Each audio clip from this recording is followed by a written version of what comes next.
ତ ହ୍ୟାଲୋ ଗାଇ ଜୟ ଜଗନ୍ନାଥ ସାଙ୍ଗମାନେ ଆପଣଙ୍କୁ ସ୍ୱାଗତ କରୁଛି ଗୋଟେ ନୂଆ କମେଡି ବ୍ଲଗ ରେ। ଆଉ ଆଜି ଏମିତି ଗୋଟେ କମେଡି କରିବାର ଅଛି ଯୋଉଟା କି ନିଜର ପର୍ସନାଲ ଲାଇଫ ରେ ଆପଣ ମାନଙ୍କର ବି ଚାଲିଛି, ମୋର ବି ଚାଲିଛି। ତ ନମସ୍କାର ଭାଇ ଭଉଣୀ ମାନେ। ମାନେ ମୁଁ अभी ହଉଛି ସେଇ मजा ପିଲା, आएगा ना भिड़। ମୋ ଲାଇଫ ରେ ପ୍ରୋବ୍ଲେମ ଫ୍ରି ରେ ଆସେ ମୋ ପାଖକୁ, ବୁଝିଲେ ନା। ବଡି ମାନେ କିଏ ପ୍ରୋବ୍ଲେମ ମାନେ କୌଣସି କାମ କଲେ ପ୍ରୋବ୍ଲେମ ଆସେ, ବଡି ଫ୍ରି ରେ ଆସେ। ତ ଆଜି ସକାଳେ ଆଲାରାମ ଦେଇଥିଲି ସକାଳ 6ଟାରେ। ଆଲାରାମ ରଖିଥିଲି ମାନେ ଦେଇଥିଲି ଆଉ, କିନ୍ତୁ ଆଲାରାମ ବାଜିଲା। ତାପରେ ମୁଁ କଣ କଲି, ମୁଁ ଆଖି ଖୋଲିଲି। ଆଖି ଖୋଲିଲା ପରେ ଆଲାରାମ ଏମିତି ଗୋଟେ ରିଙ୍ଗଟୋନ ବାଜିଲା। ମୁଁ କଣ କହିଲି ନା, କହିଲି ବାହ କି ରିଙ୍ଗଟୋନ ହେଇଛି ମ, ବୁଝିଲେ ନା। ओ ତ भैया धोखा, इसलिए कहते हैं बिना लड़की देकर शादी मत किया करो। ରିଙ୍ଗଟୋନ ଟାକୁ ଅଫ୍ କରିକିନା ଆଲାରାମ ବନ୍ଦ କରିଦେଲି। କହିଲି, ମୁଁ ଭାବିଲି ମନେ ମନେ ଆଉ ଟିକେ କଣ ଶୋଇପଡିବା କି, ବେଶୀ ଟା 5 ମିନିଟ ଗୋଟେ ଶୋଇପଡୁ, ଉଠିବା ତ ଆଉ କଣ କରିବା। ଗଲା समझ रहे हो? ଶୋଇପଇଲି, समझ रहे हो आप? କିନ୍ତୁ समझ रहे हो? ଯେତେବେଳେ ଆଖି फिर से ଖୋଲିଲି आ गए रे ଆଉ बाबा, ଥରେ, इधर जहर खाने का पैसा नहीं है तुझे। ସେ ଟାଇମ यार तू ଭାଇ ବିଶ୍ୱାସ କରିବେ 9ଟା 45 ହେଇଯାଇଥିଲା। ତାପରେ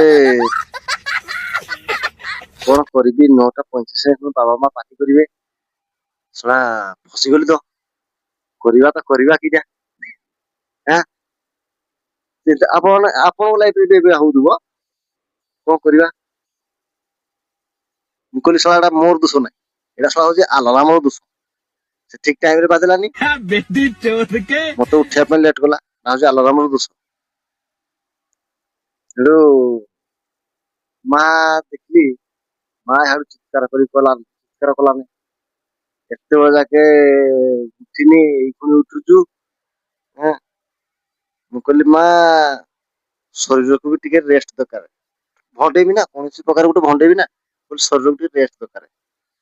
ओह यार, ତ ମା କହିଲେ, यार ये कितनी ଆଜି औसम ତୋ है। ଶରୀରକୁ ରେଷ୍ଟ ମୁଁ ବାହାର କରୁଛି, କିନ୍ତୁ ତୁ କେତେ ରେଷ୍ଟ କରୁଛୁ, ମୁଁ ତ ରେଷ୍ଟ ବାହାର କରୁଛି। ଆଜି ରାଗି ଯାଇଛି ନା, ନହେଲେ ମାରି ପକେଇବେ ନା। ଆଉ ମାଡକୁ ତ ଶଳା ମହାଦେବ କରିବ, ମୁଁ କିଆଁ କହିବି। ଠିକ କଥା अभी ନା। मजा आएगा ना भिड़। ଆପଣ ବି ନିଜର ମା ବାପାଙ୍କୁ ଡରିକି ଅଛନ୍ତି, ତ ଆପଣ ଜାଣିଥିବେ ଯଦି ପାଠ ପଢା ହଉ ବା ମୋବାଇଲ ଦୂଷିତ ଯେକୌଣସି ଇଏରୁ ଆପଣ ଟିକେ ଭୟ ଲାଗେ। ତ ମୋର ବି ଅବସ୍ଥା ସେଇଆ ହେଇଥିଲା। ତାପରେ କିଛି ଆଉ ଉତ୍ତର ନ ଦେଇକିନା ମାକୁ ମୁଁ କଣ କଲି, କହିଲି ମା ଚା କପେ ଦିଅ। ମା କିଛି ବି ନ କହିକିନା ମା ଚା କପେ ଦେଲେ। ମୁଁ ଚା ପିଇବାକୁ ଗଲି, ଚା ଟା ବହୁତ ହିଟ୍ ଥିଲା। ମୁଁ କଣ କଲି, ତାକୁ ଟିକେ ମାନେ ଥଣ୍ଡା କରିଦେଲି, ଫୁକିଦେଲି, ଥଣ୍ଡା ହେଇଗଲା।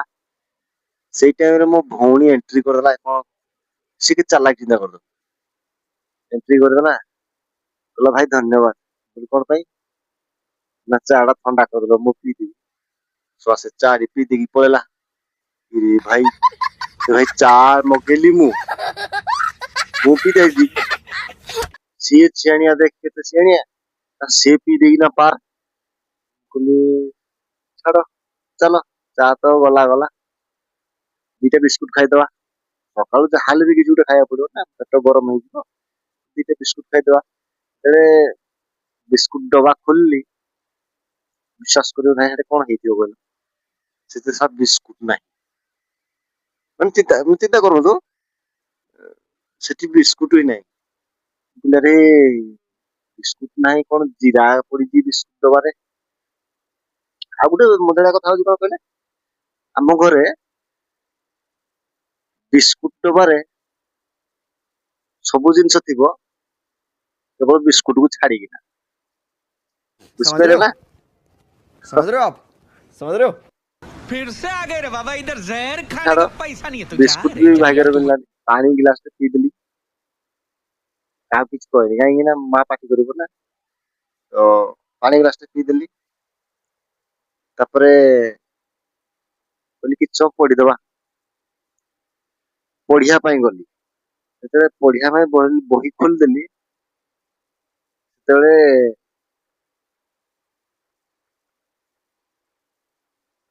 2 ମିନିଟ ହେଇଛି ପାଠ ପଢିବାର ମୋର ମନେ ପଡିଗଲା ପେନ୍ ଟା କୋଉଠି ରଖିଲି ମୋର ମନେ ନାହିଁ ତ। ଆଉ ଗୋଟେ ଜିନିଷ ଲକ୍ଷ୍ୟ କଲି ସାର୍ ପାଠ ପଢୁଥିବ ଯଦି ଖାତା ନଥିବ ବା ପେନ୍ ଥିବ ପାଖରେ ହଇରାଣ ପାଇବ। ନହେଲେ ତ ଗାର୍ଡିଆନ ମାନଙ୍କର ଖାଇବାକୁ ପଡିବ ଗାଲ ମାନେ ହଟେଇ ଦେବେ ଗାଲ। ତ ସେଇ ଅବସ୍ଥା ମୋର ବି ହେଇଗଲା। ମୁଁ ଆଉ ମାନେ ବହିକି ସେତିକିରେ ରଖିଦେଇକି ନା ମୁଁ ସାଙ୍ଗେ ସାଙ୍ଗେ ଗଲି କଣ କହିଲ ପେନ୍ ଖୋଜିଲି। ତ ଯେତେବେଳେ ମୁଁ ପେନ୍ ଖୋଜୁଥିଲି ପେନ୍ ଜାଗାରେ ମତେ କଣ ମିଳିଲା ଜାଣିଛ? ମୋବାଇଲ। ମୋ ଦିଲ ତ ଗାର୍ଡେନ ଗାର୍ଡେନ ହେଇଗଲା। ତ ମୁଁ କଣ କରିବି ବାବା ଘରେ ନାହାନ୍ତି ମା ରୋଷେଇ।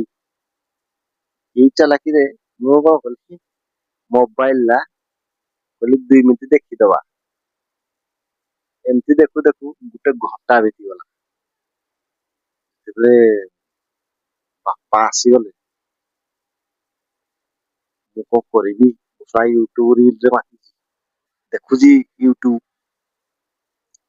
ବାପା ଆସି ପଚାରିଲେ ରେ ପାଠ ପଢା ହେଲା?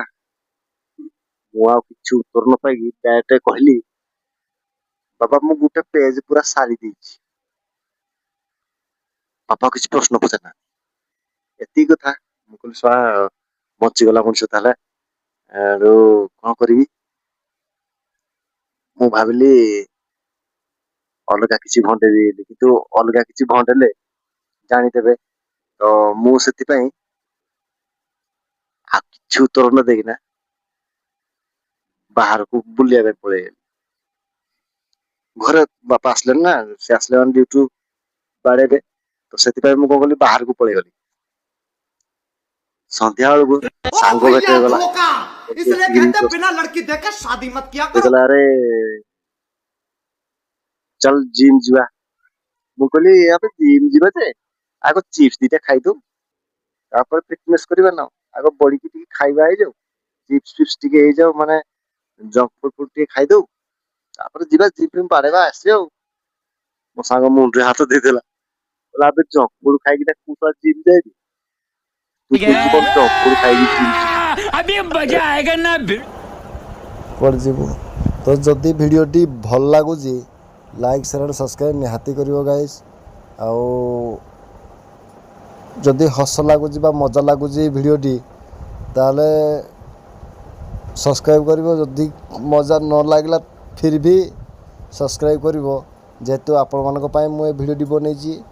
ଆପଣମାନେ ହିଁ ସବୁକିଛି। ଆପଣ ଚାହିଁଲେ ସପୋର୍ଟ କରିବେ।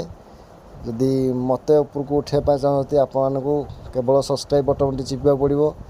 ତ ଡେରି କରନ୍ତୁନି ଚିପି ଦିଅନ୍ତୁ ସବସ୍କ୍ରାଇବ୍ ବଟନ୍ କରିଦିଅନ୍ତୁ ସେୟାର କରନ୍ତୁ ଭୟଙ୍କର ମାତ୍ରାରେ। ଆଉ କମେଣ୍ଟରେ କୁହନ୍ତୁ କେମିତି କ'ଣ ଲାଗୁଛି ଭିଡ଼ିଓଟି। ଆଉ ଏ ଭିଡ଼ିଓଟି ଗାଇଛି ମୁଁ ଏଇଠି ଏଣ୍ଡ କରୁଛି। କାଲି ଦେଖା ହେବ ନେକ୍ସଟ ଗୋଟେ ବ୍ୟୁଟିଫୁଲ୍ ବ୍ଲଗ୍ରେ। ରହୁଛି ଗାଇସ୍ ବାଏ।